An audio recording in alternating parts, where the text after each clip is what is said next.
Welcome to Dominate Your Day podcast. This is the podcast that adds value to leaders who want to make a difference in the workplace. We believe each person is unique and has a purpose they can live out every day and make an impact in the world. Here at Dominate Your Day podcast, we hear stories from leaders who have used their unique talents to transform themselves and their companies from the inside out. Hi, everyone, and welcome to Dominate Your Day. I'm very excited to have Eric Spencer with us today. Now, it's funny, Eric and I have something in common. He gets excited about helping organizations, teams, and individuals get better. So, Eric, welcome to Dominate Your Day today. Yeah. Thank you for being here. Thanks for having me, Dana. I'm pretty excited. Sure. So, it's funny, you have this unique background of music. You also have a passion for designing and facilitating executive and leadership development programs, but you've also written a book. Yep. So I want to touch on all three of those. Let's start with your book, You, Me, We, Why We All Need a Friend at Work. Tell us about that. Yeah. So You, Me, We, Why We All Need a Friend at Work and How to Show Up One is a practical guide that you can use to help make intentional investments in relationships you have at work. I mean, they work in all relationships because people are people, but the book is defined and pointed at workplace relationships, ways for you to make some choices and how you show up in them to make everybody's life a little bit better. So why did you create this book? So this book is actually a follow-up to my business partner, Morag Barrett, her first book. And that book was called Cultivate the Power of Winning Relationships. And in that book, we define 4 relationship dynamics. They are ally, supporter, rival, and adversary. And obviously, ally being the sort of pinnacle relationship, we delivered material on that book for many years. And the question that we kept getting was, well, how do I make choices to show up as an ally for other people? What do I do? Where do I start? And when are you going to write a book about that? So we had it on the agenda for many years, and it wasn't until the pandemic hit, and our world was all physical back then. I didn't have a TV studio in my house, and we had to redefine stuff, and we found ourselves with a little bit of time on our hands. So we said we should probably get the book done. We're out of excuses. Wow.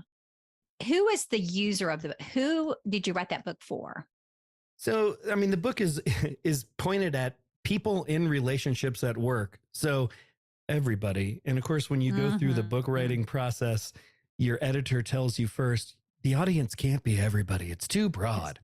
That's true. We added the sort of managerial layer to it. So folks that work on the people side of the business or that are focused on the people side of the business will find the most utility here. So if you've got direct reports, if you're managing managers or managing individual contributors, this book will give you insights into how to show up in those relationships intentionally to help make everybody better off. You don't hear very many business books about writing about relationships. And especially when we're in the future of the workplace where we've got hybrid. And when you were writing it, it was probably right in the middle of people being at home. Yeah. Yeah. So what have you learned about how to help people with relationships? Because I think this is the hardest thing for new leaders and even leaders that are well seasoned. They might not have that gift of building relationships. So So what is your magic sauce? Yeah, it's funny. I was coaching a CEO not too terribly long ago, and he said, do I really have to be friends with all these people? I just kind of want to do my job and go home. And, my response is, sure. I mean, you can have a perfectly functional workplace relationship without being, quote, friends. But where the magic happens here is in learning a little bit about those people that you work with, a little bit about their story, about their backstory, about their whole life. And the pandemic really gave us a kind of a window into that. We went from being at work and having our sort of work facade on to being on Zoom or Teams or Google Chat and watching people's kids and animals and semi-clothed spouses pass through the frame. We got a deeper look into the intimacy of people's lives. And I think that was a big eye opener for a lot of people. Um, One of the biggest lessons coming out of that, I think, for a lot of people was we miss out on context when we're digital. So Mhm. what I mean by that is, we don't bump into each other in the hallway. We don't walk to meetings together. We don't go to lunch or happy hour as much as we used to. Even in this more hybrid or, semi-normal space, we don't do a lot of the same things that we used to. So building relationships, now that this digital component is kind of standard, it takes a whole lot more intentionality. And you say intentionality as a leader Yeah, to connect and get to know people in these different environments. I heard of 100%. that, like splinters and blenders. Have you heard Oh, this term? yeah. So people that want to work just 8 to 3 and I'm not going to do anything else between 8 and 3. And then the blenders are the people that are going to just go work out and then work, do some emails and come back and do fold laundry and then go back, and they're working all day long, but they're blending their life with it. And so it's neither of them are wrong, but it's the leader that understands are you a blender? Are you a splitter? What do you need? Yeah. And I think that's intentional, is just finding out stuff like that from your people. What else would you 100%. say? What else would you say helps leaders to be more intentional, understanding their people? Yeah. Well, I mean, I think another thing that came to light over the last 3 years is you can't do a one size fits all approach and be Yeah. successful, right? You'll resonate with the people that are wired like you, and that's cool. Um, but in order to reach people, you're going to have to flex outside of your own comfort zone and meet them where they are.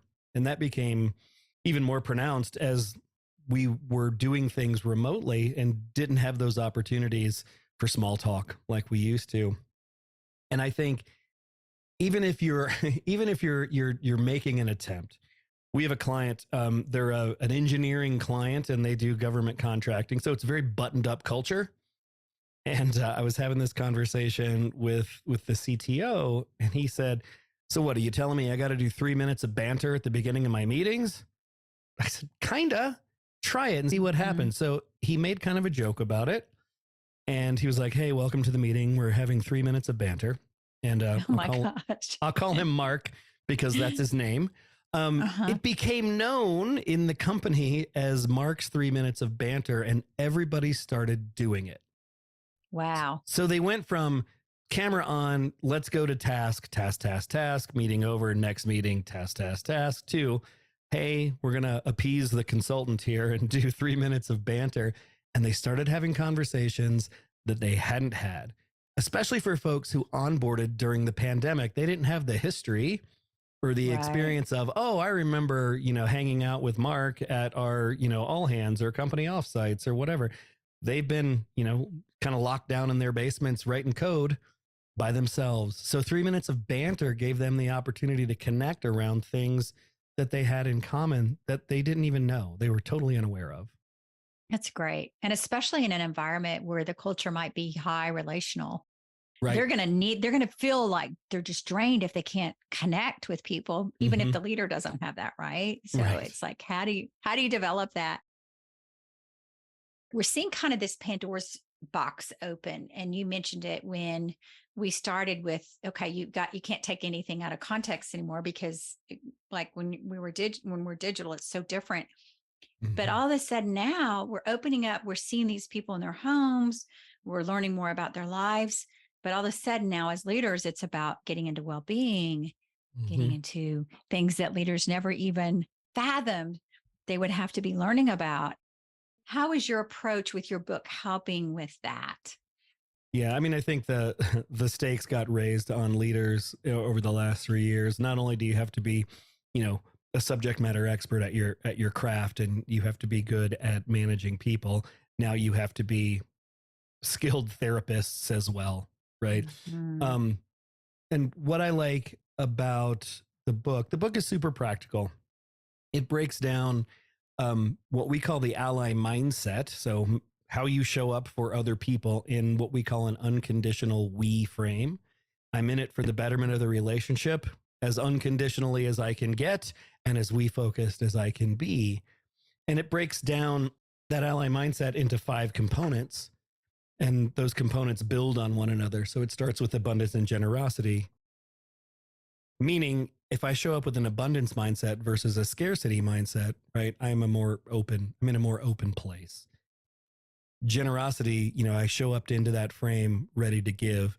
If I can do that, then I'm more able to connect. So the second practice is connection and compassion. If I'm able to connect with someone with a modicum of empathy, well, then I can lower my walls, be a little vulnerable, and show up as my authentic self. So the third practice is courage and vulnerability. If I'm my authentic self, we can probably have the conversations that we need to have. And that's the fourth practice of candor and debate. And if we can do all those things, then we can take action and hold each other accountable. And the fifth practice is action and accountability. And what we learned during the research on this book was some of these things come naturally to people, and some of these things take a little bit of energy.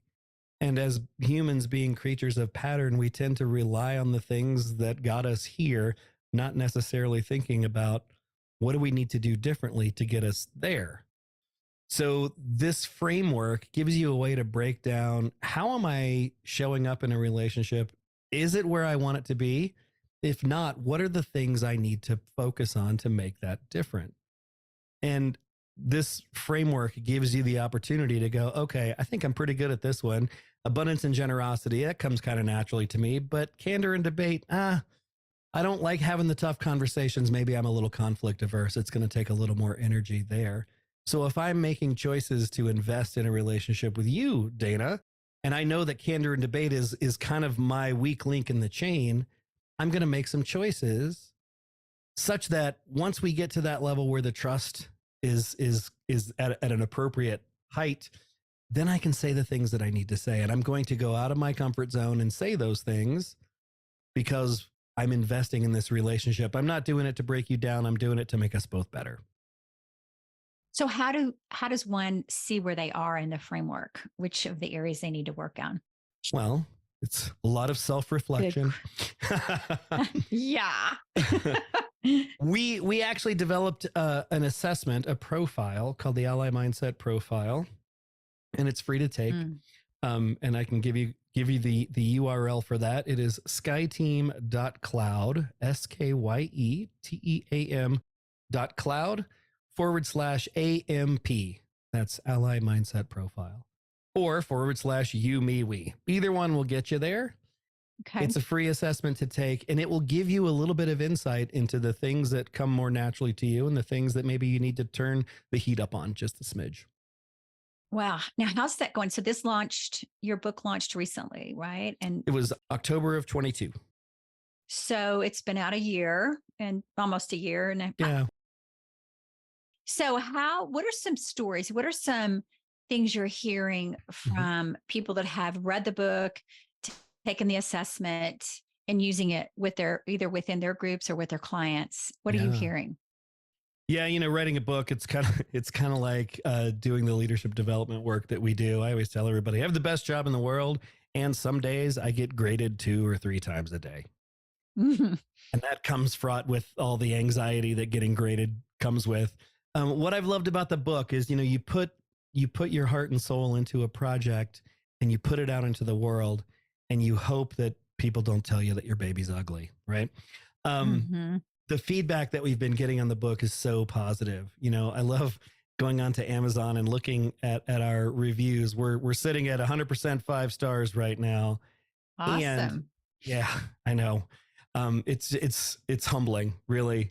And to have people that I've known for a long time, that I've worked with for years, or just people just in my circle, my social circles, come back to me and say, so I read the book, and wow, this is a thing that I can use. I can use it at home. I can use it at work. If I take 1 or 2 things out of each of the chapters, I am making choices in a way different way than I would have before. I would have just kind of ridden the pattern. I just ride the wave of relationships. I see people when I see them. I talk to them when I talk to them, and I'm not making a whole lot of intentional choice. The book gives me a way to step back and think about it. are these relationships where I want them to be? And if not, what do I want to do to make that different? And to hear people say, I really leaned into the courage and vulnerability piece. I let my guard down and I started showing up as my authentic self, not this walled facade of a person that I was showing up at work. And Mhm. everything changed. That's Mm, powerful stuff.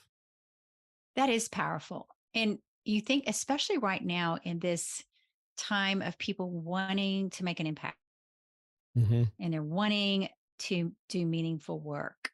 And rightfully so, they might not be in the right place, but to have an assessment like this where they can check, abundance and generosity and their connection and their courage and vulnerability, and then just candor. And then what are the actions that I'm going to take? Right.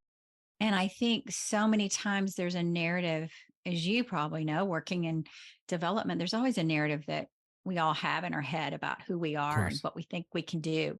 So, how, and you mentioned earlier when we were talking before we started recording about how passionate you are about this message.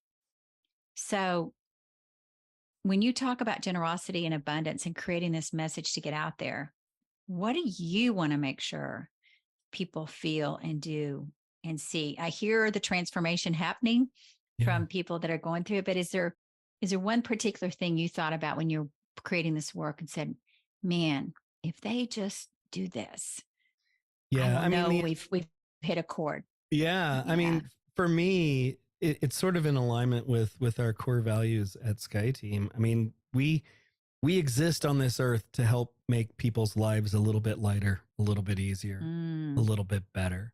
And that's why I'm so passionate about what's in the book, because it gives readers in a very easy to digest way practical things that they can actually do. Right? It's not a boring business book. When we set out to write it, I told Morag, my business partner, I said, I don't want to write a boring business book, and if that's what we're about to do, then I'm out. I want to write a book that's relatable, that people can read and get some insight into who we are as people and why we do the things we do, and bringing to bear the 100+ years of collective experience and 10+ years of research to bear to help make people's lives easier. And the book is, like I said, it's easy to read, and you don't have to read it like a novel, right? If you know that courage and vulnerability is your thing, you can go to that chapter, read the chapter on courage and vulnerability. And at the end of each of the chapters, there's a little guide. It's called Look Up, Show Up, Step Up. And it gives you really practical things that you can do in real life. So look up is just sort of taking stock of the situation, making sure that you're focused on the right things. Step up, or show up rather, is the opportunity to, okay, so what are the levers I can pull here? And then step up is Mhm. picking one and moving forward. Like a really practical thing that you can do in a very specific context, because you're going to be thinking of a single relationship that you want to make different. I love it.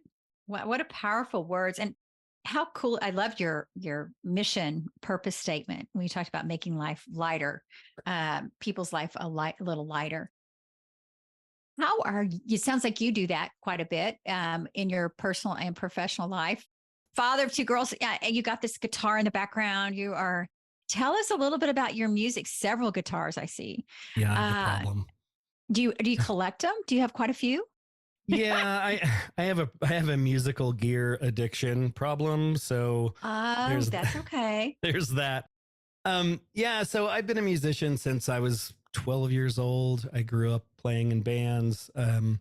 I grew up playing drums. That's how I started playing drums and singing. And I actually made my living that way for quite a few years. I worked as a studio musician and had a gig in a band that had a record deal and a van back in the 90s. So I played some pretty cool shows with bands that you probably know. Um, and as they say, 'twas the best of times, 'twas the worst of times. I lived in a van with 5 guys for about three Oh my years. And gosh. yeah, glad I did it. Also glad I'm not still doing it. Um, but music has always been really important to me, and I've played in groups my whole life essentially. Still playing now. My daughters, both of them play. My youngest is a singer-songwriter, and she and I do music together. So that's been a lot of Oh, fun. That started cool. during the pandemic because again, we had time, and Yeah. I had a dedicated space in my house that I turned into a recording studio, and have been acquiring Wow. gear ever since. Do you find yourself writing when you're writing music and you're writing a book? Do you see some of the same similarities of getting your creative hat on and as you're, or Yeah. you're designing leadership programs and then, oh, you're playing with, some pretty well-known bands. So Yeah. yeah, how is that all working together for you? Well, it's funny. I think the biggest takeaway in that is it reminds me of an article that I read many years ago from the founder of a PE firm called Y Combinator, and it outlines the difference between what he calls maker time and manager time. Mm, And in my younger days, I used to try to squeeze creative tasks into tiny windows, and that's a recipe for poor quality creative tasks. You can't say, "All right, I'm going to write a song between 12:30 and 1:45." Doesn't yeah. work like that, right? So creating the space, I'm going to create an afternoon, a 3-hour window where I'm going to be, maybe I'm writing content, maybe I was working on the book, maybe I'm writing a blog post, or maybe I'm just sitting in the studio and waiting for things to happen, right? I'm not forcing myself into a creative space. I'm giving myself the latitude to be where I need to be. That was probably the biggest thing. So my my content got better, the book got done, and hopefully songs are better too. That's awesome. So when I think about I hear your story, I'm wondering which of your 5 components of the ally what is the one that you kind of lean in on, or what is the one you work on? Is there one in particular that is Yeah. you, Eric, when you're thinking about that? Yeah. So connection and compassion is my biggie. I love, because of the work I do, right? I mean, I'm attempting to make a difference in the lives of the people that choose to engage with me. And I do that through authentic connection. That's all I got, right? So if that doesn't work, then Yeah. I'm probably not the right person for you. Now the flip side of that is candor and debate and having the tougher conversations. That doesn't come as naturally to me. I don't like having the difficult conversations and ruffling the feathers. Um, which is one of the things I like about the ally mindset as a whole, because as a whole, I can help back myself into those tougher conversations, knowing that I'm doing it for the right reasons. I'm not having a tough conversation to break somebody down or to make them feel bad. I'm having a tough conversation because I want them and us to be better. And Mm, it's the proverbial toilet paper stuck to your shoe. I would much rather you tell me that that's happening mhm. versus you and other coworkers having a laugh at my expense. Did you see Eric walking down the hall with the toilet paper stuck to his shoe? So I try to think about it in that regard. The thing that doesn't come as easy to me, I can connect it to the empathy and connection piece and have the Mhm. conversation because I'm doing it to help make you and or us better. Oh, I love that. You're coming at it totally from that empathetic Right. focus, but you want to do it to be better. Mm-hmm. That's pretty cool. And I think it's getting your mindset around that. It's instead of listening to stories of, oh, I can't have this conversation because I'm not wired to do that. It's, oh, I'm going to use my empathy to do Yeah. that. I'm going to use yeah, I love that. Eric, as we get ready to kind of close down, is there anything about the book or anything about the conversation today that you didn't get to share or that you want to make sure that's coming up for you right now, for our listeners that are Yeah. leaders, difference makers out there in the workplace, out there making a difference? So I'm going to give a gift to everybody. Oh, Um, we like gifts. and I do this because the take rate has never been crippling on me yet. When it does, I'll hire somebody to help fulfill it. So here is my gift. If you purchase a copy of the book and you let Hmm. me know, you can connect with me on LinkedIn. You can send me an email to eric@skyteam.com. Just let me know you bought the book. If you do that, I will send you a signed hard copy with some swag in it. Mm. And my request to you is that the book that you purchased, you give to somebody whose life you want to make a little bit lighter, a little bit better. Love it. Eric, you are living your personal mission. I mean, Trying from the to. very beginning, you said, I just want to get this message out. This is real Yep. important to me. At the end, you're like, here's my gift, and you can give this to somebody else. Yeah. It's kind of like a gift, buy one, get one. That's right. So yeah, so awesome. Well, thank you so much for being with us today. Thank you for sharing your just inspiration about having those conversations and using your uniqueness to be that ally and to be that person. So thank you so much. And people, if they want to get a hold of you, can get you on LinkedIn. Is that the best way? Probably. That's the easiest way. I'm all over LinkedIn. Eric Spencer. All right. Well, Eric, thanks again for being here today. Great content. And we wish you the best in all that you're doing. Thanks, Dana. Likewise. Have a good day. You have been listening to Dominate Your Day podcast. If you're ready to transform your life and workplace from the inside out, go to danawilliamsco.com and set up a discovery call. We would love to connect with you and equip you with some helpful resources. Thank you for listening today, and please take a moment to subscribe to Dominate Your Day wherever you listen.